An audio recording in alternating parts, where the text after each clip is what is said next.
रख हौसला वो मंजर भी आएगा, प्यासे के पास चलकर समंदर भी आएगा, यूं थक कर ना बैठे मंजिल के मुसाफिर, मंजिल भी मिलेगी और मिलने का मजा भी आएगा।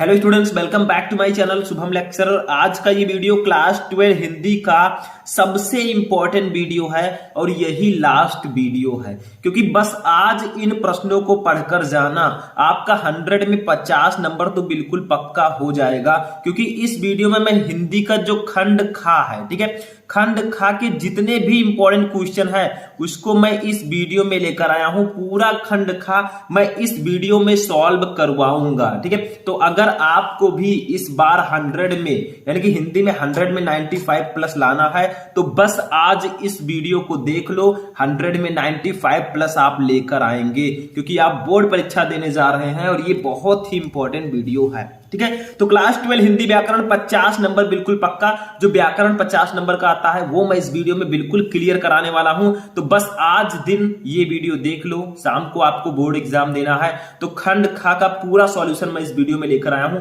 50 मिनट अगर आप बैठकर इस वीडियो को देख लेंगे तो आपका 50 नंबर क्लियर हो जाएगा, ठीक है। टॉपर बनकर हम रहेंगे। आज आप बोर्ड एग्जाम जब देने जाएंगे तो ऐसा ना हो कि ये सब प्रश्न आपके बोर्ड एग्जाम में आ जाएं और आप इसको मिस कर दें। तो इस वीडियो को ध्यान से देख लीजिएगा, यही आखिरी वीडियो है और सबसे इंपॉर्टेंट वीडियो यही है। तो इस वीडियो को कर दीजिएगा लाइक, चैनल पर नए चैनल को कर दीजिएगा सब्सक्राइब, ताकि सभी वीडियो आपको टाइम से मिलते रहें। तो देखिए, सबसे पहले देखिए 14 टॉपिक टोटल हैं आपके खंड खा में। इन 14 टॉपिक को हम एक ही वीडियो में पढ़ेंगे। सबसे पहले हम पढ़ेंगे संस्कृत का महत्वपूर्ण गद्यांश, जो सबसे ज्यादा इंपॉर्टेंट है, 7 नंबर का आता है। फिर हम पढ़ेंगे संस्कृत का पद्यांश, 7 नंबर का आता है, ठीक है। फिर हम पढ़ेंगे व्याकरण में मुहावरे एवं लोकोक्तियां, 2 नंबर, संधि विच्छेद 3 नंबर, ठीक है। विभक्ति और वचन 2 नंबर, शब्द युग्म 2 नंबर, ठीक है। ऐसे ऐसे हम टॉपिक सब पढ़ेंगे। 7 नंबर है शब्द अर्थ 2 नंबर, फिर है अनेक शब्दों के लिए एक शब्द 2 नंबर और वाक्य संशोधन 2 नंबर, ठीक है। इसके बाद और भी टॉपिक है जो सबसे ज्यादा इंपॉर्टेंट है। देखिए, रस छंद अलंकार, रस 2 नंबर, छंद, फिर अलंकार को पढ़ेंगे, फिर हम पढ़ेंगे पत्र लेखन, ठीक है। फिर हम पढ़ेंगे निबंध 9 नंबर का आता है। यानी कि टोटल 50 नंबर का पेपर मैं इस वीडियो में सॉल्व करा दूंगा। तो चलिए स्टार्ट करते हैं आज के इस इंटरेस्टिंग वीडियो को। सबसे पहले हम पढ़ते हैं पहले टॉपिक को, जो कि है संस्कृत का गद्यांश। टाइम नहीं है, ज्यादा टाइम वेस्ट मैं नहीं करूंगा, ठीक है। तो चलिए स्टार्ट करते हैं। अब देखिए स्टूडेंट, सबसे पहले आता है संस्कृत गद्यांश। आता तो ये 7 नंबर का है पूरे, और 7 नंबर हमें पूरा लाना भी है, क्योंकि अब समय है नहीं आपके पास, ठीक है। आज ही मौका है, अभी कुछ समय, उसके बाद आपको पेपर देने जाना होगा। तो देखिए, संस्कृत गद्यांश कुछ इस प्रकार से आपको दिया जाएगा। जैसे देखिए, ये जो गद्यांश मैंने इस वीडियो में लिया है, सबसे इंपॉर्टेंट गद्यांश है आपके हिंदी संस्कृत का, इसको जरूर पढ़ लीजिए। देखिए, संस्कृतस्य साहित्यम सरसम व्याकरणस्य सुनिश्चितम, ये हमारा किस चैप्टर का गद्यांश है? ये हमारा है संस्कृत भाषायाम महत्वम चैप्टर का ये गद्यांश है, ठीक है। मैं हिंदी मीनिंग के साथ बताते हुए चल रहा हूं। देखिए क्या है, संस्कृतस्य साहित्यम सरसम व्याकरणस्य सुनिश्चितम, यानी कि संस्कृत का साहित्य जो है वो सरस है और व्याकरण इसका सुनिश्चित है, ठीक है। आगे देखिए, तस्य गद्य पद्य चा लालित्यम भाव बोध सामर्थ्यम आदित्यम श्रुति माधुर्य वर्तते, ठीक है। मतलब इसका मतलब क्या होगा, इसके जो गद्य हैं और जो इसके पद्य हैं, देखिए तस्य गद्य पद्य, इसके जो गद्य और पद्य हैं, ठीक है, वो लालित्य यानी कि सौंदर्य है, भाव बोध सामर्थ्यम यानी कि भावों का बोध, उसका ज्ञान हमें कराते हैं, ठीक है। और आदित्यम श्रुति माधुर्यम वर्तते, और आदित्य कर्म मधुरता वाले हैं, यानी कि हमारे कानों को ये बहुत प्रिय होते हैं। तो जो संस्कृत का गद्य और पद्य है, ये लालित्य भावों का बोध, ठीक है, यानी कि ज्ञात कराने की क्षमता, और आदित्य कर्म मधुरता वाले हैं, ठीक है। आगे देखिए, किम बहुना चरित्रा निर्माणार्थ यादृशी सत्य प्रेरणा संस्कृत वाड्मयम ददाति न तादृशी किश्चिंतयंत, ठीक है। थोड़ा पढ़ने में संस्कृत आपको प्रॉब्लम हो सकता है, तो देखिए, अधिक क्या चरित्र निर्माण की जैसी उत्तम प्रेरणा साहित्य संस्कृत साहित्य देता है, वैसी अन्य कोई नहीं, ठीक है। यानी कि जो संस्कृत है, संस्कृत जो हमारा है, ठीक है, मतलब इसके कहने का मतलब क्या है, जो संस्कृत है वो हमें ज्ञान कराता है और चरित्र निर्माण की जैसी उत्तम प्रेरणा देता है संस्कृत, वैसा कोई नहीं देता, ठीक है। आगे देखिए क्या है, आगे है मूलभूतानाम, ठीक है, मानवीय गुणानाम यादृशी विवेचना संस्कृत साहित्य वर्तते नान्यत्र तादृशी, ठीक है।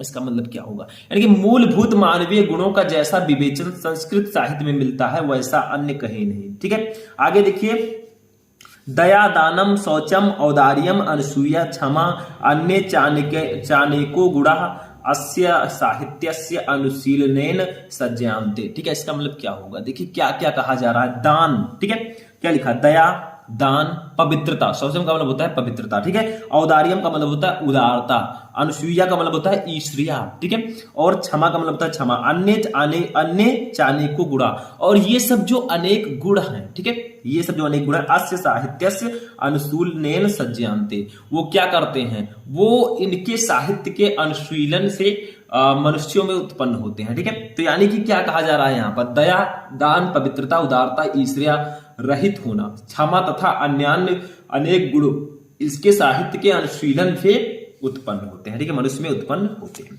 तो ये हो जाएगा आपका हिंदी संस्कृत का गद्यांश। अब देखिए इसको सॉल्व कैसे करेंगे, सबसे इंपॉर्टेंट बात, देखिए सॉल्व करने में कुछ है नहीं, जैसे 2 गद्यांश हमें दिए जाएंगे, एक ही करना होगा, तो हमें ये वाला करना है, तो संस्कृत से लिखेंगे, फिर डॉट डॉट करके लिख देंगे सज्जयांते। ठीक है, ये क्यों लिखते हैं, ताकि एग्जामिनर को पता चल जाए कि हाँ आपने यही वाला किया है। तो यहां पर लिख देंगे संस्कृतस्य, संस्कृतस्य।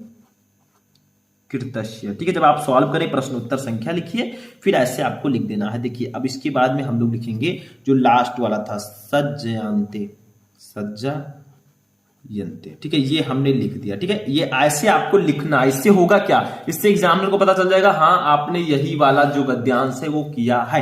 अब सबसे पहले हमें इसका संदर्भ लिखना होता है। क्या लिखना होगा, सबसे पहले हमें हेडिंग डालना है संदर्भ, यानी कि ये किस पाठ से लिया गया, क्योंकि आपको दिया जाएगा कि इसका संदर्भ हिंदी में अनुवाद कीजिए, तो सबसे पहले संदर्भ तो लिखना ही होगा, दैट्स इंपॉर्टेंट। ठीक है, अब संदर्भ हेडिंग डालेंगे और लिखेंगे। देखिए प्रस्तुत गद्यांश, संदर्भ में आपको पाठ का नाम लिखना होगा क्योंकि इसमें लेखक का नाम नहीं होता, तो प्रस्तुत गद्यांश हमारी पाठ्य पुस्तक, हमारी पाठ्य पुस्तक। ठीक है, हमारी पाठ्य पुस्तक के, अब देखिए ये संस्कृत भाग है, क्योंकि संस्कृत से लिया गया तो संस्कृत भाग होगा, तो यहां पर लिख देंगे संस्कृत भाग, संस्कृत भाग। ठीक है, संस्कृत भाग में संकलित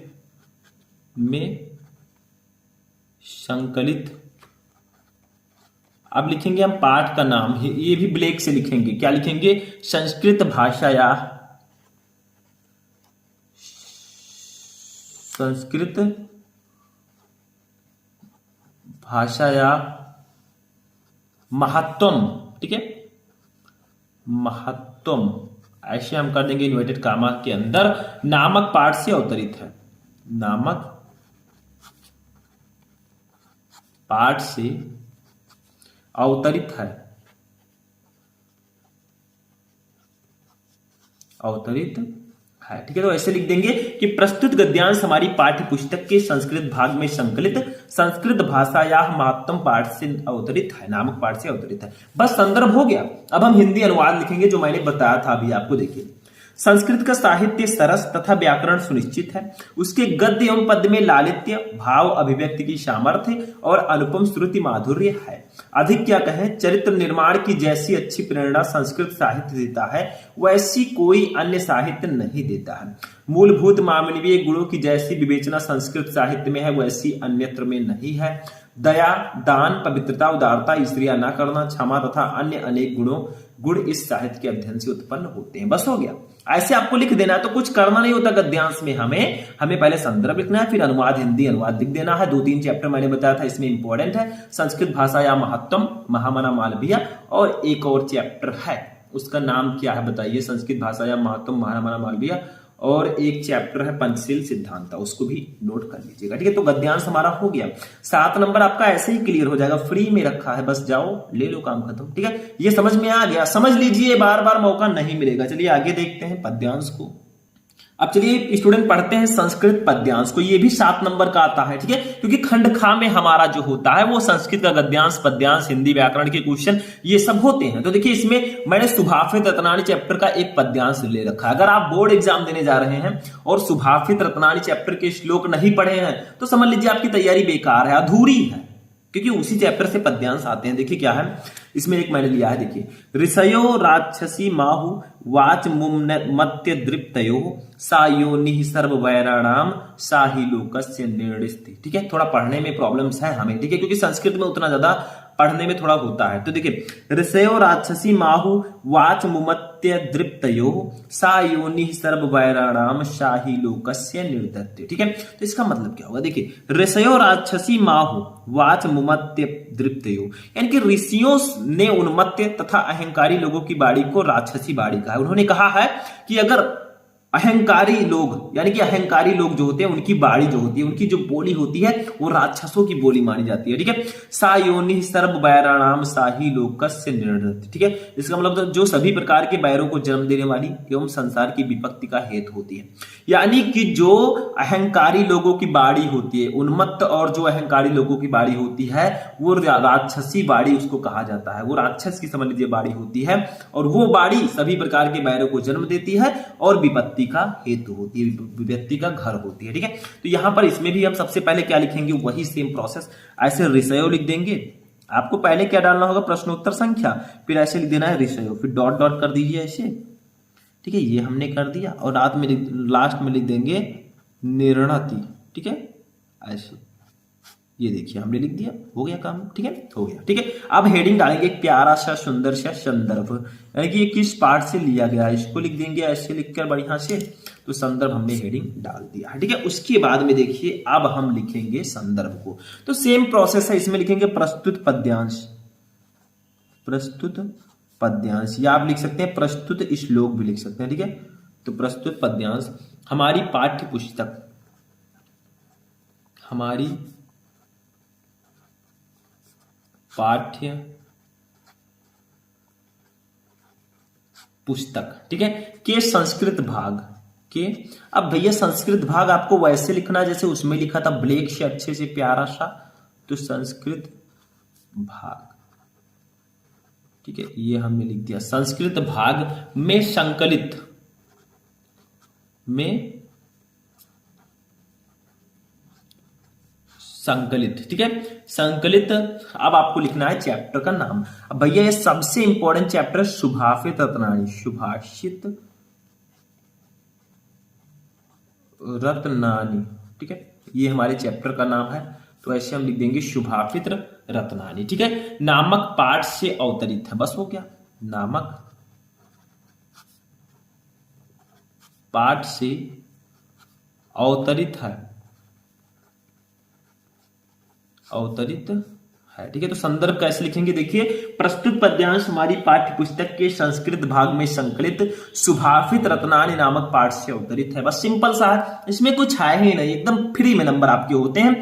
तो ये जो पद्यांश है ये हमारी पाठ्य पुस्तक के संस्कृत भाग में संकलित सुभाषित रत्नानी नामक पाठ से अवतरित है। अब ये अनुवाद हेडिंग डालेंगे और लिख देंगे वही, ऋषियों ने उन्मत्त तथा अहंकारी लोगों की बाड़ी को राक्षसी बाड़ी कहा है, जो सभी प्रकार के वैरों को जन्म देने वाली एवं संस्कृति की विपत्ति का हेतु होती है। यानी कि जो अहंकारी लोगों की बाड़ी होती है वो राक्षस के समान बाड़ी होती है, और वो बाड़ी सभी प्रकार के वैरों को जन्म देने वाली, झगड़ा लड़ाई को जन्म देने वाली और संसार की विपत्ति का वही एकमात्र आधार है, वही विपत्ति का हेतु होती है। बस हो गया, महत्वपूर्ण पद्यांश भी हो गया, 7 नंबर यहां पर भी हमारा क्लियर। ठीक है, लेकिन और भी पद्यांश आपको पढ़ने पड़ेंगे, जो क्वेश्चंस और हैं थोड़ा बहुत और पढ़ लीजिएगा। चलिए आगे बढ़ते हैं नेक्स्ट टॉपिक। अब देखिए नेक्स्ट टॉपिक हमारा है मुहावरे एवं लोकोक्तियां। ये क्या होता है, सिंपल सा है। अब आते हैं व्याकरण पोर्शन पर। इसमें मुहावरे एवं लोकोक्तियां, इसमें ऐसे क्वेश्चन रहेगा, पानी में आग लगाना, इसका अर्थ लिखकर वाक्य प्रयोग करना होगा, नंबर फ्री में ले लेंगे। आप देखिए पानी में आग लगाना, इसका अर्थ होता है चुगली करना। एक एक टॉपिक के 3-3 क्वेश्चन पढ़ेंगे। वाक्य प्रयोग देखिए, गोमती पानी में आग लगाकर रमा और सुधा की दोस्ती दुश्मनी में बदल गई। ठीक है, यानी कि गोमती पानी में आग लगाकर रमा और सुधा की दोस्ती जो है दुश्मनी में बदल गई। तो पानी लगाना का मतलब होता है आग लगाना। ठीक है, हो गया। तो गोमती पानी में आग लगाकर रमा और सुधा की दोस्ती दुश्मनी में बदल गई। दूसरा देखिए क्या, और भी आप वाक्य लिख सकते हैं, पानी पी पी कर कोसना, यानी कि बहुत बुरा भला कहना। पानी पी पी कर कोसने का मतलब बहुत बुरा भला कहना। बोल रहे हैं, उनको बुरा भला कह रहे हैं, बीच में पानी पी रहे हैं, फिर बोल रहे हैं, यानी कि बहुत बुरा भला वो कह रहे हैं। ठीक है, वाक्य प्रयोग देखिए, ऐसे हेडिंग डालेंगे, एक प्यारा सा वाक्य प्रयोग और लिखेंगे। हम क्या लिखेंगे, अगर हिमांशु को मेरा कोई भी परिचित मिलता है तो वह मुझे पानी पी पी कर कोसता है। यानी कि अगर हिमांशु को मेरा कोई भी परिचित आदमी मिलता है जो मुझसे परिचित है तो वह मुझे पानी पी पी पी कर कोसता है। यानी कि ये जो आपका हो गया क्वेश्चन इसमें आ गया, ये सही वाक्य प्रयोग होगा। ठीक है, अच्छा तीसरा देखिए, ज्यादा टाइम में वेस्ट नहीं करूंगा। सूरत आंखों में फिरना, इसका मतलब होता है सदैव याद रखना। सूरत आंखों में फिरना यानी कि सदैव याद रहना। वाक्य प्रयोग हेडिंग डालेंगे, ऐसे सुंदर सा लिखेंगे, कुछ लोगों की सूरतें उनकी उत्कृष्ट जीवन पद्धति के कारण सभी की आंखों में फिरती रहती हैं। यानी कि कुछ लोगों की सूरतें जो हैं उनकी उत्कृष्ट जीवन पद्धति के कारण, उनके कुछ गुणों के कारण सभी की आंखों में फिरती रहती हैं। बस तीनों हो गया, सिंपल सा है, कुछ है नहीं इसमें, तो इसको भी नोट कर लीजिए। चलिए नेक्स्ट टॉपिक देखते हैं। अब देखिए नेक्स्ट है संधि विच्छेद। संधि विच्छेद में क्या होता है, हमें क्वेश्चन दिया रहेगा, 4 ऑप्शन रहेंगे, उसका सही संधि विच्छेद चूज करना होगा। जैसे देखिए रक्षोपाया, रक्षोपाया का सही संधि विच्छेद क्या होगा? का है रक्षाधन उपाया, खा है रक्षोधन पाया, गा है रक्षधन उपाया और घा है रक्षधन उपाया। तो इसका राइट आंसर होगा ऑप्शन नंबर का रक्षाधन उपाया। ये रक्षोपाया का सही संधि विच्छेद होगा, क्योंकि बड़ा आ और छोटा ऊ मिलकर ओ बना लेंगे। ठीक है, क्यों? देखिए रक्षा में बड़ा आ है और प्लस उपाया में छोटा ऊ है, दोनों मिलकर औ यानी कि ओ बना लेंगे, बस हो जाएगा ये। ठीक है, तो ये का वाला ऑप्शन बिल्कुल राइट होगा। दूसरा देखिए वर्षतु, वर्षतु का संधि विच्छेद क्या होगा बताइए आप लोग। वर्षतु, का है वर्षा धन ऋतु, खा है वर्षर धन ऋतु, गा है वर्ष धन अर्थ, घा है वर्षा धन ऋतु। तो वर्षा धन ऋतु ये वर्षतु का सही संधि विच्छेद होगा, बस हो गया। तीसरा देखिए नायिका का सही संधि विच्छेद क्या होगा? का है नय धन का, खा है नाय धन का, गा है ना धन अय का, घा है निधन अय का। तो इसका का वाला ऑप्शन राइट होगा, नय धन अका। बहुत सारे स्टूडेंट हैं जो जिनको नहीं पता होगा, वो कहेंगे अरे यार खा वाला सही है। देखो नायिका है, ठीक है, नायिका है, अब नाय और का को जोड़ दो, बस हो गया। नहीं, गलत हो जाएगा। देखिए का वाला सही होगा नायिका। ठीक है, अगर यहां पर गायिका होता तो गय धन का हो जाता। ये ध्यान रखिएगा, ये वाला इंपॉर्टेंट है। चलिए आगे बढ़ते हैं नेक्स्ट। देखिए नेक्स्ट हमारा है टॉपिक शब्द युग्म। शब्द युग्म में क्या होता है? जैसे देखिए 2 शब्द रहेंगे, इसका सही अर्थ नीचे दिया रहेगा, जो सही वाला है उसको आपको लिखना होगा। जैसे देखिए हिमांबु हिमांशु, इसका सही अर्थ क्या होगा? जो पहले उसका अर्थ पहले, जो बाद में उसका अर्थ बाद में।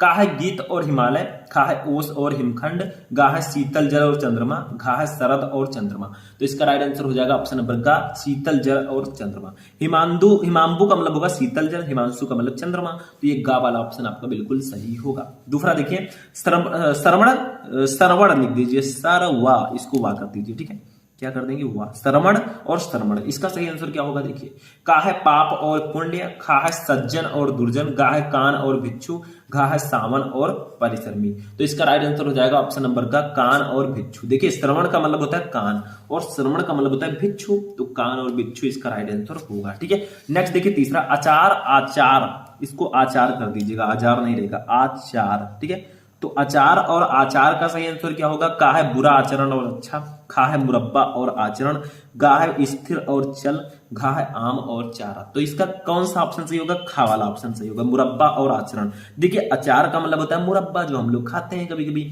और आचार का मतलब होता है आचरण। ठीक है, तो खा वाला ऑप्शन बिल्कुल राइट होगा। ठीक है, चलिए आगे बढ़ते हैं, नेक्स्ट टॉपिक देखते हैं। अब देखिए नेक्स्ट टॉपिक है अनेकार्थी शब्द। इसका मतलब क्या होता है? एक ही शब्द के कई अर्थ, जैसे हम लोग पर्यायवाची शब्द पढ़ते हैं, समानार्थी शब्द पढ़ते हैं, यानी कि एक ही शब्द के कई नाम होते हैं। जैसे देखिए टीका, टीका को और हम किन नामों से जानते हैं? टीका को हम तिलक भी बोलते हैं। ठीक है, तिलक मेहता, तिलक। उसके बाद में हम व्याख्या बोल सकते हैं टीका को, टीका करना यानी कि व्याख्या करना। ठीक है, उसके बाद में हम धब्बा बोल सकते हैं, धब्बा, टीका। उसके बाद में हम एक और लिख सकते हैं फलदान, फलदान। यानी कि 4 नाम मैंने आपको बता दिया, एक ही शब्द के 4 अर्थ, लेकिन आपको 2 ही लिखना होगा। दूसरा देखिए ठाकुर, ठाकुर को हम एक जाति, यानी कि एक जाति भी होती है ठाकुर। ठीक है, उसके बाद में विशेष, विशेष लिख सकते हैं। ठीक है, परमेश्वर लिख सकते हैं इनको, परमेश्वर। नाई लिख सकते हैं, नाई। ठीक है, नाई, ठाकुर को नाई भी लिख सकते हैं हम लोग। नायिका, नायक लिख सकते हैं, नायक। ठीक है, जमींदार भी लिख सकते हैं, जमींदार। ठीक है, और हम स्वामी भी लिख सकते हैं। यानी कि इतने नामों से हम इनको जानते हैं, 2 ही लिखना होगा, मैंने 5-6 बता दिया। जाति, विशेष, परमेश्वर, नाई, नायक, जमींदार, स्वामी। ठीक है, तो ठाकुर को इन सब नामों से भी जानते हैं। तीसरा देखिए ढाल, ढाल को हम क्या लिख सकते हैं? उतार लिख सकते हैं, उतार। ठीक है, रक्षक लिख सकते हैं, रक्षक। प्रकार लिख सकते हैं, ठीक है, प्रकार। रीति लिख सकते हैं, रीति। और ढंग लिख सकते हैं। ठीक है, क्या लिख सकते हैं? ढंग। इन सब नामों से हम ढाल को जानते हैं। ढाल का मतलब उतार, रक्षक, प्रकार, रीत, ढंग, बस हो गया, सिंपल से है। ठीक है, तो ये भी समझ में आ गया। चलिए नेक्स्ट टॉपिक, अनेक शब्दों के लिए एक शब्द। देखिए इसमें कुछ नहीं करना है आपको, अनेक शब्द के लिए एक शब्द लिखना है। फिर देखिए जो चक्र धारण करता है उसे हम क्या कहेंगे? एक शब्द में चक्रधर। विष्णु जी जैसे हमारे चक्रधर। ठीक है, जो चक्र धारण करता है वो चक्रधर होगा। देखिए नेक्स्ट, जिसके हाथ में चक्र सुदर्शन हो उसे हम लोग कहेंगे एक शब्द में चक्रपाण। यानी कि आपको इसमें अनेक शब्द के लिए एक शब्द लिखना होता है। नेक्स्ट देखिए, ऐसा वस्त्र जो पुराना एवं फटा हुआ हो उसे हम चिरकुट बोलते हैं। क्या बोलते हैं? चिरकुट। नाम आपने सुना होगा, कुछ लोगों को कहते भी हैं। तो ऐसा वस्त्र जो पुराना एवं फटा हुआ हो चिरकुट बोलते हैं, उसे हो गया। चलिए नेक्स्ट टॉपिक देखते हैं।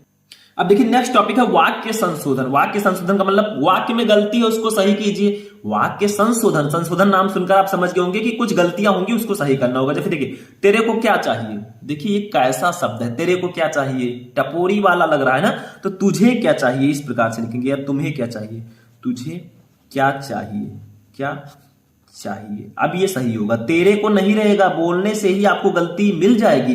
तेरे को क्या चाहिए, कोई वर्ड है, कोई शब्द है, कोई वाक्य है, नहीं, गलत है। तुझे क्या चाहिए। दूसरा देखिए, प्रस्तुत पंक्तियां रामायण से ली है। ठीक है, ये ऐसा नहीं रहेगा। देखिए लिखेंगे प्रस्तुत पंक्तियां, ठीक है, रामायण से उद्धृत हैं, उद्धृत है। ठीक है, इस प्रकार से लिखेंगे, प्रस्तुत पंक्तियां रामायण से उद्धृत हैं, बस हो गया। तीसरा देखिए, वो सभी वृक्ष आम के हैं, ये गलत है, वे सभी रहेगा, यहां पर वे सभी लिख देंगे। ठीक है, वो नहीं रहेगा, वे सभी वृक्ष आम के हैं, यानी कि कई वृक्ष हैं तो वे लिखेंगे। ठीक है, आम के हैं। ठीक है, इस प्रकार से ये बिल्कुल सही होगा। तो ये था वाक्य संशोधन। अब हम पढ़ेंगे रस छंद अलंकार को, जो सबसे ज्यादा इंपॉर्टेंट टॉपिक है और हर साल आता है। तो चलिए देखते हैं रस छंद अलंकार। अब देखिए स्टूडेंट, रस को पढ़ने से पहले हमें एक चीज बहुत ध्यान रखना होता है, क्योंकि अगर आप ये जानते हैं तो आप इसकी परिभाषा आसानी से लिख देंगे। देखिए में इसका स्थायी भाव, रस अगर आपको पढ़ना है तो इसका जो की पॉइंट है वो है अस्थाई भाव। ठीक है, अगर आपको रस पढ़ना है तो अस्थाई भाव आपको पता होना चाहिए, और इसी अस्थाई भाव से हम डेफिनेशन भी बना सकते हैं। देखिए जैसे हास्य रस और करुण रस हम इस वीडियो में पढ़ेंगे, तो हास्य रस का अस्थाई भाव जो होता है वो हास होता है। क्या होता है? हास। ठीक है, उसके बाद में करुण रस का अस्थाई भाव जो होता है ये शोक होता है। तो हास रस का अस्थाई भाव हास है, करुण रस का अस्थाई भाव शोक है। पहली बात तो ये आपको जानना है, क्योंकि ये इसके रीढ़ की हड्डी है। ठीक है, अब देखिए हास्य रस की परिभाषा कुछ ऐसे लिखेंगे। अगर आपको इसका अस्थाई भाव पता है तो आप इसकी परिभाषा आसानी से लिख सकते हैं। देखिए कैसे, हास्य रस का परिभाषा, हास्य रस का अस्थाई भाव हास है। पहली लाइन में हम अस्थाई भाव लिख देंगे, फिर लिखेंगे जब हास नामक अस्थाई भाव विभाव, अनुभव और संचारी भाव से संयोग करता है तो वह हास्य रस कहलाता है। अब देखिए सिंपल सा है, हास नामक अस्थाई भाव विभाव, अनुभव और संचारी भाव से संयोग करता है तो हास्य रस कहलाता है। ऐसे करुण रस का आपको लिखना है तो लिखेंगे करुण रस का अस्थाई भाव शोक है। जब शोक नामक, हास की जगह पर शोक कर देंगे, जब शोक नामक अस्थाई भाव विभाव, अनुभव और संचारी भाव से संयोग करता है तो हास करुण रस कहलाता है। ठीक है, ऐसे वीर रस का आपको लिखना हो तब भी आप लिख सकते हैं, वीर रस का स्थायी भाव उत्साह है। जब उत्साह नामक स्थायी भाव विभाव, अनुभव और संचारी भाव से संयोग करता है तो वीर रस कहलाता है। यानी कि सिर्फ आपको अगर पता है अस्थाई भाव तो आप आसानी से इसका डेफिनेशन लिख देंगे। लेकिन भैया डेफिनेशन से तो काम चलेगा नहीं, उदाहरण भी आपको लिखना होगा। अगर 2 नंबर पूरे लेने हैं तो हास्य रस का एक उदाहरण मैं समझाता हूं आप लोग। ठीक है, ये देखिए उदाहरण मैंने हेडिंग डाला और इसको लिखेंगे। देखिए जो रंग बिरंगे पेन मैं यूज कर रहा हूं आपको बिल्कुल भी नहीं करना, नहीं तो बोर्ड एग्जाम में नंबर कट हो जाएगा। आपको ब्लैक एंड ब्लू पेन का यूज करना है। ठीक है, तो देखिए लिखेंगे नाना वाहन, नाना वाहन, नाना वेसा, ये इसका एग्जाम्पल है, नाना ना समझिएगा। ठीक है, विहसे, बिहसे, शिव समाज, शिव समाज, निज देखा, निज देखा। ठीक है, फिर लिखेंगे को मुखहीन, को मुखहीन, विपुल मुख, विपुल मुख काहू, काहू बिन पद, बिन पद कर,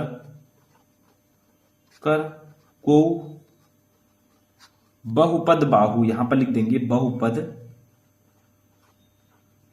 बहुपद बाहु, ठीक है, बहुपद बाहु ऐसे लिख देंगे, ठीक है, ये हमने लिख दिया। तो देखिए इसका एग्जांपल होगा नाना वाहन नाना वेशा बिहसे शिव समाज निज देखा, को मुखहीन विपुल मुख काहू बिन पद कर को बहुपद बाहु, ठीक है। ये जो शिव जी का, जो शंकर भगवान हमारे हैं, उनके विवाह की ये पंक्तियां हैं। नाना वाहन नाना वेशा बिहसे शिव समाज निज देखा, को मुखहीन विपुल मुख काहू बिन पद कर को बहुपद बाहु, ठीक है। ये एग्जाम्पल है, तो कुछ नहीं है इसमें, हमने परिभाषा लिखा, उदाहरण लिखा, 2 नंबर में और क्या लिखना है, कुछ नहीं, बस इतना बहुत है, ठीक है। तो हास्य रस का परिभाषा उदाहरण समझ में आ गया। अब चलिए करुण रस का देखते हैं, ठीक है। अब देखिए स्टूडेंट, नेक्स्ट हेडिंग हमारा होगा करुण रस। करुण रस में कैसे लिखेंगे परिभाषा देखिए। करुण रस का स्थायी भाव शोक है। जब शोक नामक स्थायी भाव विभाव, अनुभाव और संचारी भाव से संयोग करता है, तब करुण रस की निष्पत्ति होती है। देखिए उसी तरह आपको लिखना है, बस स्थायी भाव बदल देना है कि करुण रस का स्थायी भाव शोक है। जब शोक नामक स्थायी भाव विभाव, अनुभाव और संचारी भावों से संयोग करता है, तब करुण रस की उत्पत्ति होती है। बस हो गया। अब इसका भी उदाहरण एक हेडिंग डाल देंगे सुंदर सा, क्योंकि जितना प्यारा, जितना अच्छा आप लिखेंगे एग्जामिनर उतने ही प्यार से नंबर आपको देगा। ले भैया ले जा, 2 नंबर, 1 नंबर भी नहीं काटेगा। बस राइटिंग अच्छी होनी चाहिए, ऐसा नहीं कि आप गोद गाद कर चले आए, ठीक है, कट करके। कटिंग बिल्कुल भी नहीं होना चाहिए, ठीक है। ये आप घर पर नहीं लिख रहे हैं, बोर्ड एग्जाम की कॉपी लिखेंगे, ठीक है। तो क्यों छलक रहा दुख मेरा, दुख मेरा उषा की, उषा की मृदु पलकों में, मृदु पलकों में हाँ उलझ रहा, हाँ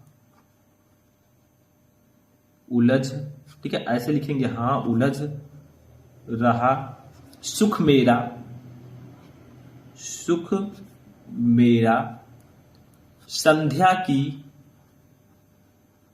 संध्या की घन अलकों में, घन अलकों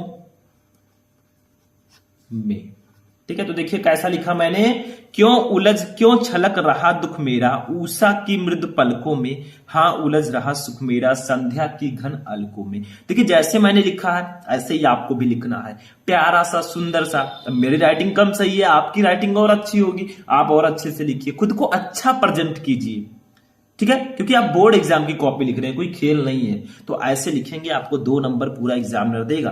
तो देखिए इसका हमने परिभाषा बता दिया, उदाहरण बता दिया। दोनों रस तैयार कर लीजिएगा, जो एक आध रस और बचता है उसको भी तैयार कर लीजिएगा, ठीक है, क्योंकि वो भी इंपॉर्टेंट है। अब चलिए हम चलते हैं छंद पर, क्योंकि रस छंद अलंकार सभी को पढ़ेंगे। अब हम पढ़ेंगे छंद, फिर हम पढ़ेंगे अलंकार, ठीक है। तो चलिए देखते हैं। अब देखिए स्टूडेंट, हम चलिए देखते हैं छंद को। छंद में मैंने बताया 3 छंद सबसे ज्यादा इंपॉर्टेंट है। एक है चौपाई, दूसरा है दोहा, सोरठा, ठीक है, ऐसे तीनों हैं। तो पहले हम पढ़ेंगे चौपाई को, 2 नंबर इसका भी क्लियर करेंगे। तो देखिए चौपाई क्या है। चौपाई सममात्रिक छंद है, इसमें 4 चरण होते हैं और प्रत्येक चरण में 16-16 मात्राएं होती हैं। यानी कि चौपाई जो है ये एक सममात्रिक छंद है, इसमें समान मात्राएं होती हैं, ठीक है। इसमें 4 चरण होते हैं और प्रत्येक चरण में 16-16 मात्राएं होती हैं। अब भैया बोलने से तो समझ में आएगा नहीं, कुछ एग्जाम्पल तो देना पड़ेगा, उदाहरण, ठीक है। तो ऐसे हम हेडिंग डालेंगे सुंदर सा उदाहरण और लिखेंगे यहां पर, क्या लिखेंगे देखिए, बंदव गुरुपद, देखिए ऐसे लिखेंगे ताकि एग्जाम गिन सके हम मात्राओं को, ठीक है। तो बंदव गुरु पद, पदुम परागा, ठीक है, ऐसे लिखे हम। अब सुरुचि, सुरुच, सुवास, सुवास, सरस, अनुरागा, अनुरागा। देखिए थोड़ा और अच्छे से आप लिखने का प्रेजेंट खुद को अच्छे से कीजिएगा, ठीक है, अनुरागा। अब हम लोग क्या लिखेंगे, अमीय मूरिमय, थोड़ा नीचे लिखेंगे क्योंकि मात्राएं भी हमें गिनना है। तो यहां पर लिखेंगे अमीय मूरिमय, मूरिमय, चूरन चारू, चूरन चारु, ठीक है। समन सकल, समन सकल भव रुज परिवारु, परिवारु, ठीक है। देखिए आप लोग ऐसे पीछे लगा दीजिएगा, ठीक है, ऊपर भी लगा दीजिएगा। तो देखिए ऐसे लिखेंगे, इसका एग्जाम्पल होगा बंदो गुरु पद पदम परागा सुरुच शिवास सरस अनुरागा अमीय मूरिमय चूरन चारु समन सकल भव रुज परिवारु। अब बहुत सारे हमारे स्टूडेंट कहेंगे अरे सर जी कोई जरूरी है कि हम यही वाला एग्जाम्पल लिखें? देखिए जितने भी टॉपिक मैं बता रहा हूं, चाहे रस हो, चाहे छंद हो, चाहे अलंकार हो, इसके कई एग्जाम्पल्स होते हैं। आप दूसरा भी लिख सकते हैं, जैसे मैंने चौपाई का ये एग्जाम्पल ले लिया, अब आपने दूसरा याद कर रखा तो आप उसको लिखिए। सेम चीज कोई जरूरी नहीं है, मैं बता रहा हूं, मैं एक ही एग्जाम्पल लूंगा, आपको जो अच्छा लगे, जो आपको पता हो वो आप लिख सकते हैं। देखिए बंदो, इस पर बंद ऊपर बिंदी लगी है, 2 मात्रा यहां पर। दा अकेला है, इस पर 1 मात्रा। ये बड़ा ऊपर भी 1 मात्रा। गा पर छोटू का मात्रा है, छोटाऊ का तो 1 होगा। रा पर छोटाऊ का है तो 1 होगा। पा पर खाली जो होगा उस पे 1 होगा। केवल जो है उसके 1 होगा। दा पर छोटाऊ का मात्रा, इसमें भी 1। देखिए रा पर बड़ा आ का मात्रा तो यहां पर 2 लिया जाएगा।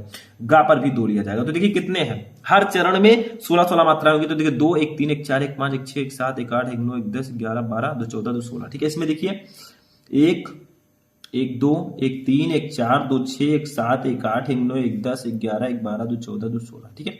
अब मुझे गिनना आ गया, मैं बहुत जल्दी जल्दी गिन रहा हूं, आप भी गिनिए जल्दी जल्दी, ठीक है। अब देखिए इसमें कितना होगा, 1, 2, 3, 2, 5, 1, 6, 1, 7, 1, 8, 2, 10, 1, 11, 1, 12, 2, 14, ठीक है, और 2, 16। इसमें भी 16 हो गया, ठीक है। एक और है इसमें, देखिए 4th वाला, इसमें 1, 2, 3, 4, 5, 6, 7, 8 और 9, 10, 11, 12, 13, 14, 15, 16, ठीक है। तो इसमें हर एक चरण जो होगा उसमें 16 मात्राएं होंगी, यानी कि लगभग 16 मात्राएं, ठीक है। तो इसका एग्जाम्पल हो गया। इसकी मात्राएं कैसे गिनते हैं वो भी मैंने आपको बता दिया। बंदो गुरुपद पदम परागा सुरुच शिवास तरस अनुरागा अमीय मूरिमय चूरन चारु समन सकल भोरुच परिवार, ठीक है, एग्जाम्पल होगा इसका। तो ऐसे आपको मात्राएं गिनना है, क्योंकि इसमें दिया गया था कि प्रत्येक चरण में 16 मात्राएं होती है, ठीक है। तो मैंने यहां पर बता दिया, इस तरह से आपको इसमें लिखना होता है, ठीक है। एग्जाम्पल भी मैंने बता दिया, मात्राएं कैसे गिनते हैं वो भी बता दिया, ठीक है। तो ये हो गया आपका चौपाई। चलिए नेक्स्ट देखते हैं क्या है चौपाई के बाद। अब देखिए नेक्स्ट हमारा है दोहा। दोहा तो सभी को पता होगा, बहुत सारे लोग दोहा पढ़े भी होंगे कई प्रकार से, ठीक है। बहुत सारे दोहे के एग्जाम्पल हैं। तो देखिए इसका क्या होगा, दोहा में क्या होता है, दोहा अर्ध सममात्रिक छंद है, ठीक है। यानी कि इसमें हर चरण में समान मात्राएं नहीं होंगी, किसी में 13, किसी में 11, ठीक है। तो दोहा अर्ध सममात्रिक छंद है, इसमें 4 चरण होते हैं। इसके पहले और तीसरे चरण में 13 मात्राएं और दूसरे तथा चौथे चरण में 11 मात्राएं होती हैं। इसमें थोड़ा डिफरेंट होगा, 4 चरण इसमें भी होंगे, बट इसमें डिफरेंस क्या है, पहले और तीसरे में 13, दूसरे और चौथे में 11 मात्राएं होंगी, ठीक है। तो इसका भी एग्जाम्पल हम देखेंगे, एग्जाम्पल से ही समझ में आएगा। तो यहां पर एग्जाम्पल लिखेंगे, उदाहरण, ठीक है। ऐसे आपको हेडिंग डालना है, वहां पर आपको ब्लैक से डालना होगा, ठीक है। तो देखिए यहां पर क्या लिखेंगे, ब्लैक पेन से लिखते हैं, मेरी भव बाधा, शायद आपने पढ़ा हो, मेरी भव बाधा हरो, बाधा हरो राधा नागर सोई, राधा नागरी सोई, ठीक है। नेक्स्ट लाइन क्या होगा, देखिए जा तन की झाई परे, ये आपने पढ़ा होगा किसी न किसी बुक में। तो जा तन की झाई परे श्याम हरित, श्याम हरित दुति होई, क्या होगा, होई, ठीक है। ये आपका हो गया। तो देखिए इसका एग्जाम्पल क्या होगा, मेरी भव बाधा हरो राधा नागर सोई, जा तन की झाई परे श्याम हरित दुत होई। तो कोई जरूरी नहीं कि आप सेम टू सेम यही एग्जाम्पल लिखें, ठीक है। आप दूसरा भी लिख सकते हैं, बस ये है कि दोहा का एग्जाम्पल होना चाहिए, उसमें जो मात्राएं हैं वो सही सही होना चाहिए, उसको गिनना भी आपको बताना है, ठीक है। तो देखिए मां पर 1 मात्रा 2, इसका लेंगे 2, 2, 4, 1, 5, 1, 6, 2, 8, 2, 10, 1, 11, 2, 13। तो पहले चरण में 13 हो गई, तीसरे में भी 13 होना चाहिए। तो देखिए 2, 1, 3, 1, 4, 2, 6, 2, 8, 2, 10, 1, 11, 2, 13। तो पहले और तीसरे चरण में 13 हो गई, दूसरे और चौथे में 11 होंगी। देखिए 2, 2, 4, 2 6 1 7 1 8 2 10 1 11, ठीक है 11 हो गया। इसमें देखिए 2 1 3 1 4 1 5 1 6 1 7 1 8 2 10 1 11, ठीक है। तो इसके क्या होगा, दोहा में पहले एवं तीसरे चरण में 13 13 मात्राएं, दूसरे एंड चौथे चरण में 11 11 मात्राएं होंगी, ये होगा आपका दोहा, ठीक है। ऐसे अभी सोरठा जब हम पढ़ेंगे तो उसके पहले और तीसरे चरण में 11 11 होंगी, दूसरे एवं चौथे चरण में 13 13 होंगी, यानी कि इसका सेम उल्टा होगा, ठीक है, जो हमारा होगा सोरठा। चलिए उसको भी देखते हैं। अब देखिए नेक्स्ट जो हमारा है ये है सोरठा, ठीक है। इसमें क्या होता है, इसमें सेम उल्टा होता है दोहा का। देखिए सोरठा भी अर्ध सममात्रिक छंद है, इसमें 4 चरण होते हैं। इसके पहले और तीसरे चरण में 11 11 मात्राएं तथा दूसरे और चौथे चरण में 13 13 मात्राएं होती हैं। तो देखिए सेम टू सेम जो दोहा है उसका उल्टा होता है। उसमें पहले और तीसरे चरण में 13 13 थी, इसमें पहले और तीसरे चरण में 11 11 होंगी, ठीक है। उसमें दूसरे और चौथे में 11 11 थी, इसमें 13 13 होंगी, यानी कि सेम जो है उल्टा होगा उसका, ठीक है। इसका एग्जांपल देखते हैं। यहां पर आप एक लाइन और बढ़ाकर लिख सकते हैं, यह दोहे का उल्टा होता है, ठीक है, उल्टा होता है, ठीक है। तो ये दोहे का सेम टू सेम उल्टा होगा। यहां पर एग्जांपल हेडिंग डालेंगे उदाहरण, ठीक है, और लिखेंगे। तो एग्जांपल इसका हेडिंग हो गया।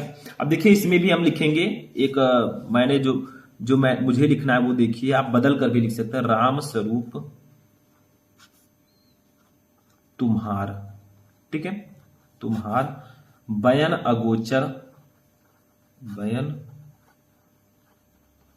अगोचर बुद्धि पर, ठीक है, बुद्धि पर। आप क्या लिखेंगे, अभिगत अकथ अपार, अभिगत अकथ अपार नेति नेति नित निगम कह, ठीक है। इस प्रकार से इसको लिखेंगे। अब देखिए इसका एग्जाम्पल क्या होगा, राम स्वरूप तुम्हार बयान गोचर बुद्धि पर अभिगत अकथ अपार नेत नेत नेत निगम कह, ठीक है। तो इसमें मात्राएं कैसे गिनेंगे, देखिए 2 1 3 1 4, इसमें देखिए रा पर बड़ाऊ का मात्रा, तो इसको हम 2 लेंगे, ठीक है।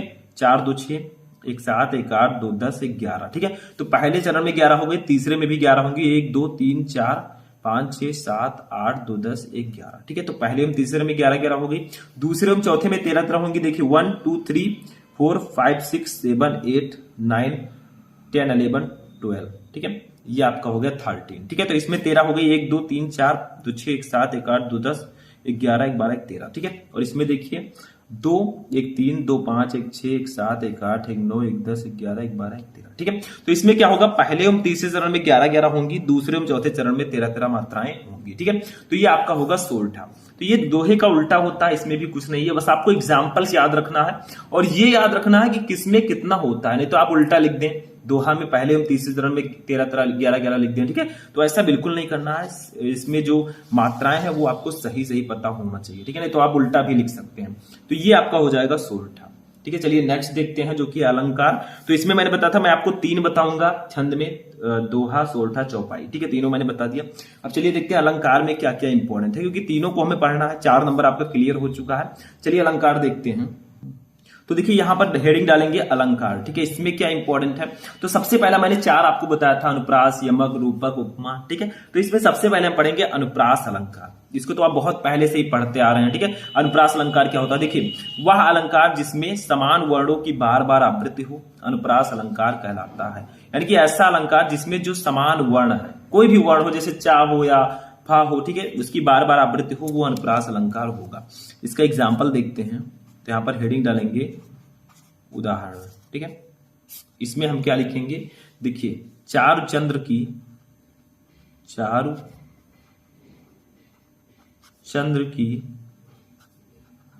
चंचल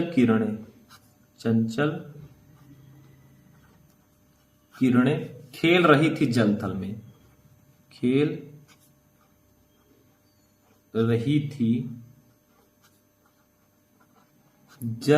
में, ठीक है।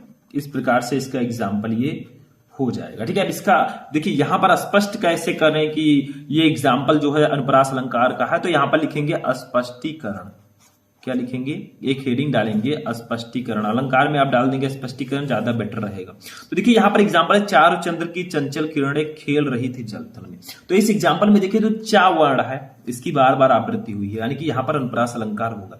मैंने बताया अभी कि वह अलंकार जिसमें समान वर्ण की बार बार आवृत्ति हो वहां अनुप्रास अलंकार होता है। तो देखिए चारु चंद्र की चंचल किरणें, तो चा वर्ण की यहाँ पर बार बार आवृत्ति हुई है। तो यहाँ पर हम लिखेंगे इन पंक्तियों में, इन पंक्तियों में चा वर्ण की बार बार आवृत्ति हुई है। ठीक है, आवृत्ति हुई है। अतः यहां ऐसे लिख देंगे, डायरेक्टली स्पष्ट कर देंगे तो ज्यादा बेटर रहेगा। ठीक है, तो अतः यहां अनुप्रास अलंकार है, ऐसे ब्लैक से लिख देंगे इसको, अनुप्रास अलंकार है। ठीक है, अनुप्रास अलंकार है, बस ये हो गया। ठीक है, तो ऐसे स्पष्टीकरण छोटा सा हेडिंग डाल देंगे ताकि स्पष्ट हो सके कि आखिर इसमें कौन से वर्ण की बार बार आवृत्ति होती है। देखिए इन पंक्तियों में चा वर्ण की, चा को भी आप ब्लैक लिख सकते हैं, ब्लैक से। ठीक है, तो चा वर्ण की बार बार आवृत्ति हुई है, अतः यहां अनुप्रास अलंकार है। ठीक है, तो ये आपका हो गया स्पष्टीकरण, हो गया अनुप्रास अलंकार। तो ये आपका अनुप्रास अलंकार हो चुका है। ये ऐसा अलंकार होता है जिसमें समान वर्ण की बार बार आवृत्ति होती है। ठीक है, चलिए नेक्स्ट वाला देखते हैं क्या है। अब देखिए नेक्स्ट जो हमारा है वो है यमक अलंकार। यमक अलंकार का मतलब क्या होता है, मैंने इसको भी मैं पहले भी बता चुका हूं। ठीक है, तो देखिए यमक का अर्थ है युग्म अर्थात जोड़ा, यानी कि यमक का मतलब होता है युग्म या जोड़ा, पेयर्स। ठीक है, वह अलंकार जिसमें कोई शब्द एक से अधिक बार आए परंतु उसके अर्थ भिन्न भिन्न हो, यमक अलंकार कहलाता है। यानी कि यमक अलंकार ऐसा अलंकार होता है जिसमें कोई शब्द एक से अधिक बार आता है लेकिन उसके अर्थ भी भिन्न भिन्न होते हैं। ठीक है, तो यहां पर यमक अलंकार होगा। देखिए इसका एग्जाम्पल देखते हैं, क्योंकि अलंकार तो हिंदी में आपको पढ़ना ही पड़ेगा। ठीक है, तो एग्जाम्पल यहां पर हेडिंग डालेंगे ऐसे और लिखेंगे। ठीक है, तो यहां पर एक एग्जाम्पल मैं लेकर आया हूं, काली घटा का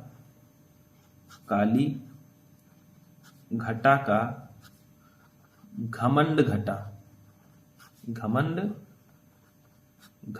ठीक है, नभ मंडल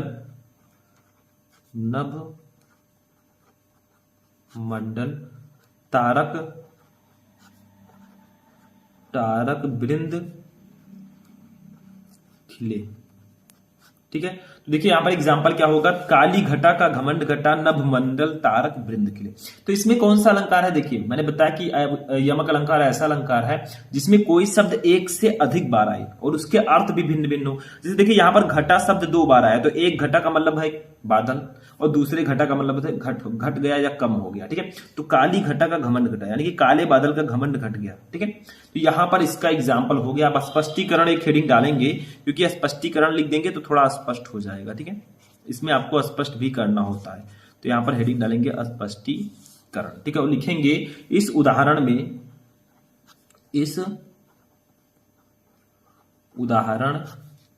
में घटा, यहां पर ऐसे ब्लैक पेन से लिखेंगे ताकि ये हाईलाइट रहे। ठीक है, घटा शब्द 2 बार आया है और दोनों स्थानों पर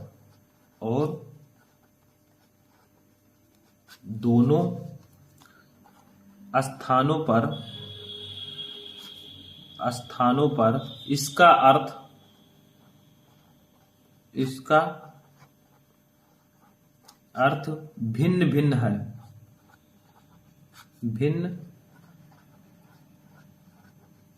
है। ठीक है, मतलब क्या होगा, इसका अर्थ भिन्न भिन्न का मतलब, देखिए सबसे पहला जो घटा है इसका अर्थ क्या है, दोनों को ऐसे स्पष्ट कर देंगे। ठीक है, पहले घटा का अर्थ है बादल। ठीक है, और दूसरे घटा का अर्थ क्या है, ऐसे लिख देंगे घटा। ठीक है, दूसरे का अर्थ है घट गया या कम हो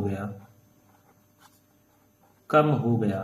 ठीक है, तो इस प्रकार से हम लिख देंगे। तो यहां पर एग्जाम्पल क्या था, डेफिनेशन, वह अलंकार जिसमें कोई शब्द एक से अधिक बार आए परंतु उसके अर्थ भिन्न भिन्न हो, यमक अलंकार कहलाता है। ठीक है, एग्जाम्पल में काली घटा का घमंड घटा, नभमंडल तारक वृंद खिले। इस उदाहरण में घटा शब्द 2 बार आया है और दोनों स्थानों पर इसका अर्थ भिन्न भिन्न है। पहले घटा का अर्थ है बादल, दूसरे का अर्थ घट गया या कम हो गया। ठीक है, तो यहां पर आपका होगा यमक अलंकार। ठीक है, समझ में आ गया। चलिए नेक्स्ट क्वेश्चन देखते हैं। अब देखिए नेक्स्ट जो हमारा है यह है रूपक अलंकार। ठीक है, रूपक अलंकार का मतलब क्या होता है, इसमें भी लगभग वैसे है। देखिए, जहां उपमेय में उपमान का अभेद रूप से आरोप किया जाए वहां रूपक अलंकार होता है। यानी कि जहां उपमेय में उपमान का, ठीक है, अभेद रूप से आरोप किया जाए वहां रूपक अलंकार होगा। लेकिन यहां पर यह जानना जरूरी है कि उपमेय और उपमान क्या है। ठीक है, तो यहां पर ऐसे लिख देंगे उपमेय और नीचे लिख देंगे उपमान। ठीक है, तो देखिए उपमेय का मतलब होता है जिसकी तुलना की जाए, जिसकी तुलना की जाए। ठीक है, ये उपमेय होगा। उपमान का मतलब क्या होगा, जिससे तुलना की जाए, जिससे तुलना की जाए। ठीक है, तो उपमेय का मतलब होगा जिसकी तुलना की जाए, उपमान का मतलब होगा जिससे तुलना की जाए। ठीक है, उदाहरण समझते हैं। तो यहां पर उपमेय में उपमान का अभेद रूप से आरोप होगा, तो उदाहरण यहां पर हेडिंग डालेंगे ऐसे, और इसका एग्जाम्पल क्या लिखेंगे। देखिए, इसका एग्जाम्पल होगा चारु चरण कमल, चरण कमल बंदो हरिराई। ठीक है, हरि राई, तो इसका एग्जाम्पल हो जाएगा चरण कमल बंदो हरि राई। तो यहां पर भी आप चाहें तो स्पष्टीकरण लिख सकते हैं। ठीक है, स्पष्टीकरण। ठीक है, तो देखिए इस उदाहरण में देखिए चरण कमल बंदो हरि राई, यानी कि जो श्री कृष्ण जी के कमल हैं वो चरण जो हम कमल के समान, उनके जो पैर हैं वो कमल के समान है। तो यहां पर देखिए जिसकी तुलना की जाए, देखिए चरण की तुलना की जा रही है कमल से, तो जिसकी तुलना की जाए वो क्या होगा, उपमेय। तो यहां पर उपमेय क्या होगा, उपमेय जो होगा वो चरण होगा, क्योंकि चरण की तुलना की जा रही है, तो जिसकी तुलना की जाएगी वो उपमेय होगा। ठीक है, और जिससे तुलना की जाएगी यानी कि कमल से तुलना की जा रही है तो ये उपमान होगा। तो यहां पर ऐसे लिख देंगे कमल। ठीक है, तो देखिए स्पष्टीकरण में क्या लिखेंगे, उपमेय होगा चरण, उपमान होगा कमल। ठीक है, तो यहां पर कुछ आपका जो था, जहां उपमेय में उपमान का अभेद रूप से आरोप किया जाए वहां रूपक अलंकार होता है। तो देखिए चरण कमल बंदो हरि राई, इसमें जो चरण है ये जो श्री कृष्ण जी के चरण है वो कमल के समान है। ठीक है, तो यहां पर उपमेय चरण होगा, उपमान कमल होगा, बस हो गया। ठीक है, रूपक अलंकार हो जाएगा। अब यहां पर तीसरा अलंकार भी हो गया। चलिए लास्ट वाला देखते हैं जो कि हमारा नेक्स्ट है। अब देखिए जो हमारा नेक्स्ट अलंकार है वो है उपमा अलंकार। ठीक है, लास्ट वाला है। तो इसमें क्या होता है, उपमा का मतलब क्या होता है, कंपैरिजन। ठीक है, देखिए जब किन्हीं दो वस्तुओं के गुण, आकृति, स्वभाव आदि में समानता दिखाया जाए या दो भिन्न वस्तुओं की तुलना की जाए वहां उपमा अलंकार होता है। यानी कि उपमा अलंकार में दो वस्तुओं की तुलना की जाती है। ठीक है, उसमें समानता, उसके गुण, आकृति, आकार के आधार पर समानता दिखाई जाती है। जैसे उदाहरण कुछ उसी तरह होगा जैसा मैंने अभी बताया था आपको। देखिए इसमें उदाहरण हम लिखेंगे हरिपद कोमल, हरिपद कोमल कमल से, हरिपद कोमल कमल से। ठीक है, यानी कि जो हरि जी के, कृष्ण जी के पैर हैं वो कमल के समान कोमल है। उसी तरह एक लगभग एग्जाम्पल है जो उसका था। ठीक है, लेकिन इसमें थोड़ा डिफरेंस है, थोड़ा दूसरी तरह से दे दिया गया है। तो इसमें भी हमें वही लिखना है, क्या, उपमेय उपमान। तो देखिए हरिपद कोमल कमल से, श्री कृष्ण जी के जो पैर है वो कमल के समान है, तो इनकी पैर की तुलना कमल से की गई है। ठीक है, तो किसकी तुलना की गई है, पैर की। तो उपमेय क्या होगा, देखिए यहां पर लिख देंगे उपमेय। उपमेय जो होगा वो कृष्ण जी का पैर होगा, जिसको हम लिख सकते हैं हरिपद, हरिपद। ठीक है, उसके बाद में उपमान क्या होगा, उपमान। उपमान में हम क्या लिखेंगे, देखिए इनका जो कमल है, ठीक है, जिससे तुलना की जाए, तो कमल से तुलना की जा रही है तो यहां पर कमल लिख देंगे। ठीक है, उसके बाद में देखिए क्या है, इसमें एक और चीज लिखे। देखिए इसमें जो कोमल है और से है, कोमल क्या होगा, देखिए साधारण धर्म होगा, यानी कि उसकी विशेषता क्या है। ठीक है, तो साधारण धर्म इसको कहेंगे, तो ये आपका हो जाएगा कोमल। ठीक है, और किस वर्ड से तुलना की जा रही है, देखिए इसका वाचक शब्द क्या होगा, से, वाचक शब्द। ठीक है, ये क्या होगा, से। ठीक है, तो इस प्रकार से इसमें हम स्पष्टीकरण लिखेंगे, यानी कि इसमें किसी वस्तु के गुण आकृति के आधार पर हम लोग क्या करते हैं, किन्हीं दो वस्तुओं की तुलना करते हैं। जैसे देखिए यहाँ पर दिखाया गया था, जब किन्हीं दो वस्तुओं के गुण आकृति स्वभाव आदि में समानता दिखाया जाए या दो भिन्न वस्तुओं की तुलना की जाए वहां उपमा अलंकार होगा। ठीक है, जैसे हरिपद कोमल कमल से कृष्ण जी का पैर कमल के समान है, यहाँ पर उपमेय हरिपद, उपमान कमल, साधारण धन कोमल और वाचक शब्द से हो। तो देखिए स्टूडेंट, रस छंद अलंकार हमारा हो गया। अब नेक्स्ट टॉपिक आता है पत्र लेखन, यानी कि पत्र कैसे लिखें। बहुत सारे स्टूडेंट कंफ्यूज रहते हैं, सर पत्र कैसे लिखें, पत्र कैसे लिखें ताकि पूरा नंबर मिले। तो देखिए, जैसे मैं एक टॉपिक पर पत्र लिखना जा रहा हूं बताने, वो क्या टॉपिक है देखो। यूपी ग्रामीण बैंक के शाखा प्रबंधक को फसल बीमा के अंतर्गत प्राप्त होने वाली कृषक धनराशि के संबंध में एक प्रार्थना पत्र लिखिए।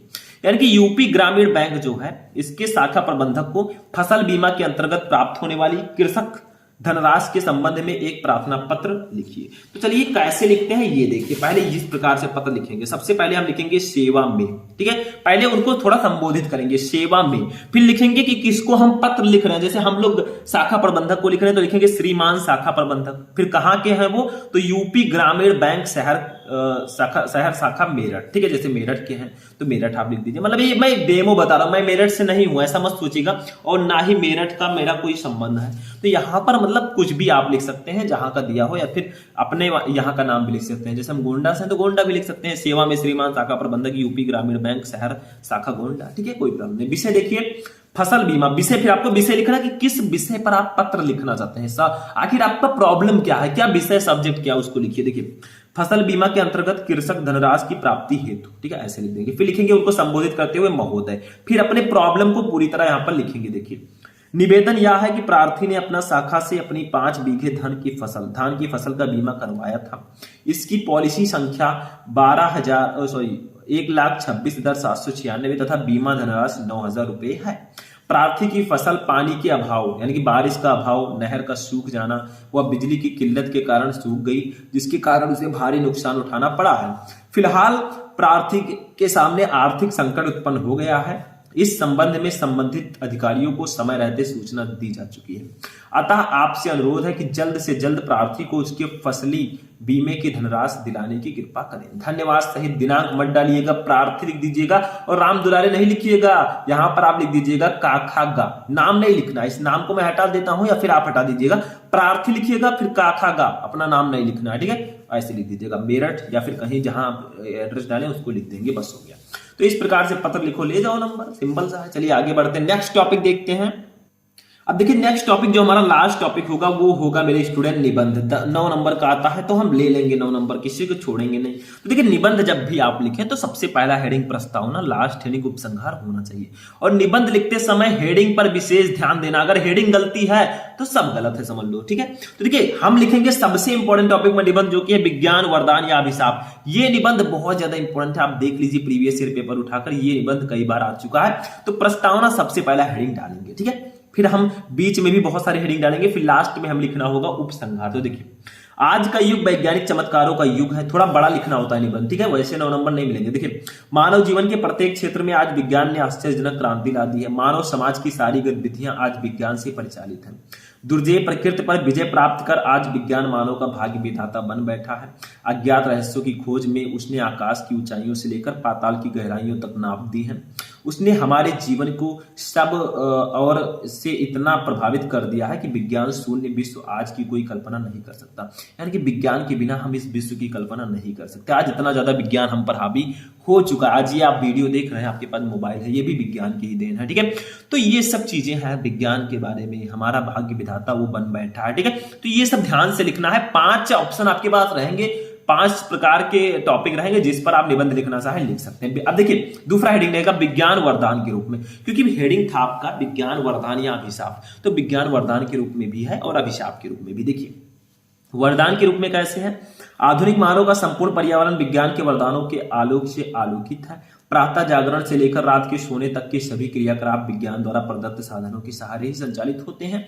प्रकाश, पंखा, पानी, साबुन, gas stove, fridge, cooler, heater और यहाँ तक कि टीवी, सिनेमा आदि जितने भी साधन का हम अपने दैनिक जीवन में उपयोग करते हैं, उपयोग करते हैं वे सब विज्ञान के ही वरदान है। यानी कि जो कुछ भी हम उपयोग करते हैं, आप सुबह उठे मोबाइल ले लिए, अब मोबाइल किसकी देन है? विज्ञान की ही देन है। ठीक है, लैपटॉप कंप्यूटर आपके पास है, वो सब विज्ञान की ही देन है। मतलब हमारे जीवन में वैज्ञानिक जो खोजें हैं वो बहुत ज्यादा प्रभावी हैं। देखिए लिख सकते हैं एक हम अच्छा सा, अगर आप लिखे निबंध तो बीच में एक लाइन 4 लाइन लिखते हैं। आज की दुनिया विचित्र नवीन, प्रकृति पर सर्वत्र है विजयी पुरुष आसीन, है बधे नर के करों में वार विद्युत भाप, हुक्म पर चढ़ता उतरता पवन का ताप, है नहीं बाकी कहीं व्यवधान, लांघ सकता नर सरित गिर सिंधु का एक समान। ठीक है, ये एक डायलॉग लिख देंगे, अच्छा रहेगा। देखिए विज्ञान के इन विविध वरदानों की उपयोगिता कुछ प्रमुख क्षेत्रों में भी है। यानी कि विज्ञान के जो कुछ खोजें हैं वो बहुत सारे क्षेत्र में, जैसे देखिए यातायात के क्षेत्र में, जहां हम पहले पैदल, बहुत सारे लोग जो हमारे पुराने जमाने के बाबा दादा हैं वो पैदल चलते थे, बहुत दूर दूर की यात्रा कराते थे। अब हम गाड़ी ले लिए, गाड़ी से चलने हैं। देखिए प्राचीन काल में मनुष्य को लंबी यात्रा तय करने में वर्षों लग जाते थे। ज्यादा लंबा अमेरिका जाना है तो वर्षों लग जाएंगे, अब तो 2-4 दिन में 10 दिन में चले जाएंगे। ठीक है, किंतु आज रेल, मोटर, जलपोत, वायुयान आदि के आविष्कार से दूर स्थानों पर बहुत शीघ्र पहुंचा जा सकता है। ठीक है, तो ये सब विज्ञान की ही देन है। रेल, मोटर, जलपोत, वायुयान, हेलीकॉप्टर, हवाई जहाज, एरोप्लेन, सब कुछ विज्ञान की ही देन है। दूसरा देखिए संचार के क्षेत्र में, बेतार के तार ने संचार के क्षेत्र में क्रांति ला दी। आकाशवाणी, दूरदर्शन, तार, दूरभाष, टेलीफोन, मोबाइल फोन विश्व के एक छोर से दूसरे छोर तक पहुंचा जा सकता है। पहले चिट्ठियां लिखते थे लोग, आज लिख दिए, वो पोस्ट मास्टर ले जा रहा है, 10-15 दिन, 20 दिन, 1 महीना लग गया। आज तो कॉल किए भैया, बात हो गई, उसके बाद में मैसेज किए, सब कुछ बात हो गया, व्हाट्सएप पर चैटिंग किए, हो गया काम। कॉल कर लिया, बस हाल चाल मिल गया भैया। पहले तब कुछ भी होता था, पता चलता था कि आज मेरी बहन की शादी तय हो गई है, 10-15 दिन में शादी है, तो अब उनको लिख दिया गया लेटर कि भैया आपके बहन की शादी होने वाली है। ठीक है, अब 15 दिन बाद, 20 दिन बाद वो लेटर पहुंचा, तब तक बहन की शादी हो गई। अब तो देखिए फोन है, कर दिए, बहन की शादी हो रही है भैया, आ जाओ, आ गए, काम खत्म। ठीक है, आगे देखिए और भी कुछ क्षेत्र हैं, जैसे दैनिक जीवन में, इसको दैनिक कर दीजिएगा, दैनंदिन जीवन में विद्युत के आविष्कार ने मनुष्य की दैनिक जीवन सुख सुविधाओं को बहुत बढ़ा दिया है। वह हमारे कपड़े धोती है, उन पर प्रेस करती है, खाना पकाती है। यानी कपड़े धोना, प्रेस करना, खाना पकाना, सब कुछ विज्ञान के ही देन है। ठीक है, 5वां देखिए स्वास्थ्य एवं चिकित्सा के क्षेत्र में मानव को भयानक और संक्रामक रोगों से पर्याप्त सीमा तक बचाने का श्रेय विज्ञान को ही है। कैंसर, क्षय रोग, हृदय रोग एवं अनेक जटिल रोगों का इलाज होता है, सब कुछ विज्ञान के द्वारा ही होता है। ठीक है, ये सब हो गया। उसके बाद में 5वां देखिए औद्योगिक क्षेत्र में, ज्यादा बड़ा नहीं लिखना है, वो जितना आपका टॉपिक दिया गया, वर्ड दिया गया, उतने बड़े में ही लिखना है। देखिए भारी मशीनों के निर्माण ने बड़े बड़े कल कारखानों को जन्म दिया है, जिससे कम श्रम लिख दीजिएगा। ठीक है, या श्रम यहां पर कर दीजिएगा, श्रम मतलब, ठीक है, श्रम, समय और धन की बचत के साथ साथ प्रचुर मात्रा में उत्पादन संभव हुआ है। यानी कि जो हमारा औद्योगिक क्षेत्र है, फैक्ट्रीज हैं, इसमें पहले क्या होता था, लोग काम करते थे, अब मशीनें आ गई, सब मशीनें काम कर रही हैं। 5वां 6वां देखिए कृषि के क्षेत्र में लगभग 139 करोड़ से अधिक जनसंख्या वाला हमारा देश आज यदि कृषि के क्षेत्र में आत्मनिर्भरता की ओर अग्रसर हो सका है तो वो भी विज्ञान की ही देन है। चलिए आगे बढ़ते हैं। नेक्स्ट 6वां देखिए 7वां शिक्षा के क्षेत्र में क्या है, मुद्रण यंत्रों के आविष्कार ने बड़ी संख्या में पुस्तकों का प्रकाशन संभव बनाया, जिससे पुस्तकें सस्ते मूल्य पर भी मिल सकी हैं। यानी कि पहले बहुत सस्ते, बहुत महंगे होते थे किताबें, अब सस्ते मूल्य पर क्यों आने लगी, क्योंकि बहुत सारी मशीनें बन चुकी हैं, किताब छप रही है, ले लो भैया, काम खत्म। 8वां देखिए मनोरंजन के क्षेत्र में चलचित्र, आकाशवाणी, दूरदर्शन आदि के आविष्कार ने मनोरंजन की सस्ता और सुलभ बना दिया है। ठीक है, तो ये सब इसी की देन है। अब एक हेडिंग डालेंगे विज्ञान अभिशाप के रूप में। वरदान तो हमने देख लिया, लेकिन अभिशाप भी है, इससे कुछ हानियां भी है। देखिए विज्ञान का एक और पक्ष भी है। विज्ञान एक असीम शक्ति प्रदान करने वाला तटस्थ साधन है, मानव चाहे जैसे इसका इस्तेमाल कर सकता है। सभी जानते हैं कि मनुष्य में देवी प्रवृत्ति भी है और आसुरी प्रवृत्ति भी। सामान्य रूप से जब मनुष्य की दैवी प्रवृत्ति प्रबल रहती है तो वह मानव कल्याण से कार्य करता है, परंतु किसी भी समय मनुष्य की राक्षसी प्रवृत्ति प्रबल होते ही कल्याणकारी विज्ञान एकाएक प्रबलतम विध्वंस एवं संहारक शक्ति का रूप ग्रहण कर सकता है। ठीक है, अब देखिए ये हमारे लिए अभिशाप क्यों है। देखिए इसका उदाहरण गत विश्व युद्ध का वह दुर्भाग्यपूर्ण पल है जबकि हिरोशिमा और नागासाकी पर एटम बम गिराया गया था। देखिए ये विज्ञान की ही देन है, एटम बम बनाया गया, सब विज्ञान ने ही बनाया है। ठीक है, तो वो एटम बम हिरोशिमा और नागासाकी में जापान के अमेरिका द्वारा गिराया गया। अब वहां के लोग तो मारे ही गए, बहुत सारे लोग मारे गए, उनकी मृत्यु हो गई, लेकिन जो आने वाली पीढ़ी है, जो बच्चे वहां के पैदा हो रहे हैं, वो भी अपंग पैदा हो रहे हैं, यानी कि उनके हाथ पैर ठीक नहीं है। ठीक है,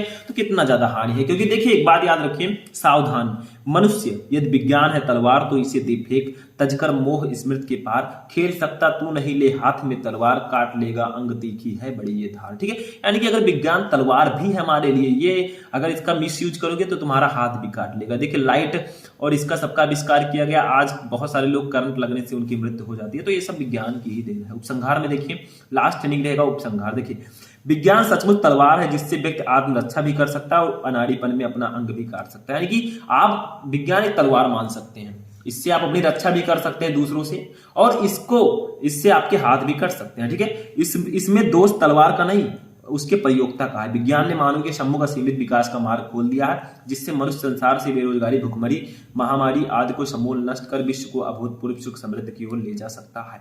यानी कि ये विज्ञान जो है इसकी गलती नहीं है, तलवार की गलती नहीं है, तलवार को चलाने वाला कैसा है उसकी गलती। अगर सही से चलाएंगे तो आप अपनी आत्मरक्षा भी कर सकते हैं, नहीं चला पाएंगे तो आप गलती से आप खुद के अंग भी काट सकते हैं। ठीक है, तो ये है विज्ञान। तो आज का ये इंटरेस्टिंग वीडियो यहीं पर फिनिश होता है। जितने भी इंपॉर्टेंट टॉपिक्स थे वो मैंने आपको इस वीडियो में बता दिए। ठीक है, क्लास 12 हिंदी के 50 नंबर बिल्कुल पक्का मैंने कराया, आपकी बार टॉपर बनकर रहेंगे। तो आज का ये वीडियो यहीं पर फिनिश होता है। कैसा लगा आपको ये वीडियो कमेंट करके बताइएगा। तो चलिए मिलते हैं नेक्स्ट वीडियो में नेक्स्ट टॉपिक के साथ। तैयारी जमकर होनी चाहिए, टॉपर आप बनकर आएंगे, ये मेरा आशीर्वाद है। तो चलिए मिलते हैं नेक्स्ट वीडियो में, तब तक के लिए जय हिंद।